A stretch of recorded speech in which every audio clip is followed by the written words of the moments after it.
નમસ્કાર દર્શક મિત્રો, આપ નિહાળી રહ્યા છો N24 ગુજરાતી। તો નજર કરીશું આજના મહત્વના સમાચાર પર। ગ્રામ્ય એલસીબીનો સપાટો એક્સપ્રેસ હાઈવે પરથી 51.61 લાખનો વિદેશી દારૂ ઝડપાયો। વડોદરા ગ્રામ્ય લોકલ ક્રાઇમ બ્રાન્ચે દિલ્હી મુંબઈ એક્સપ્રેસ હાઈવે પર બાતમીના આધારે વોચ ગોઠવી એક આઈસેટ ટ્રકમાંથી 41.49 લાખની કિંમતનો ભારતીય બનાવટનો વિદેશી દારૂ ઝડપી પાડ્યો છે। પોલીસે દારૂ, વાહન અને મોબાઈલ મળી કુલ 51,61,220નો મુદ્દામાલ કબજે કરી રાજસ્થાનના એક શખ્સની ધરપકડ કરી છે। મળતી માહિતી મુજબ ગઈકાલ તારીખ 18/2/2026ના રોજ એલસીબી સ્ટાફના એએસઆઈ ભૂપતભાઈ વિરમભાઈ અને તેમની ટીમ પાદરા પોલીસ સ્ટેશન વિસ્તારમાં પ્રોહિબિશન ડ્રાઈવ અંતર્ગત પેટ્રોલિંગમાં હતી।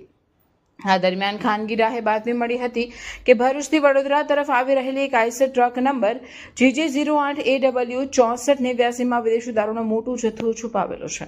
200 મીટર પહેલા જ ફિલ્મી ઢબે ઓપરેશન। બાતમીના આધારે પોલીસે દરાપુરા પાટોદ બ્રિજથી 200 મીટર પહેલા હાઈવે પર વોચ ગોઠવી હતી। શંકાસ્પદ આઈસર આવતા તેને અટકાવી તપાસ કરતા તેમાંથી દારૂની કુલ 335 પેટી મળી આવી હતી। પોલીસે કબજે કરેલ મુદ્દામાલ વિદેશી દારૂ 8,724 બોટલ, કિંમત ₹41,49,120, આઈસર ટ્રક કિંમત 10 લાખ, મોબાઈલ ફોન કિંમત 10,000, અન્ય સાધનો 2,100, કુલ કિંમત 51,61,220।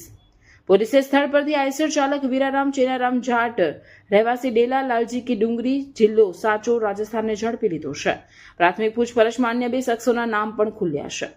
એક બાબુલાલ દીપારામ ચૌધરી અને એક અજાણ્યો શખ્સ જે દારૂ આપવા આવનાર હતો।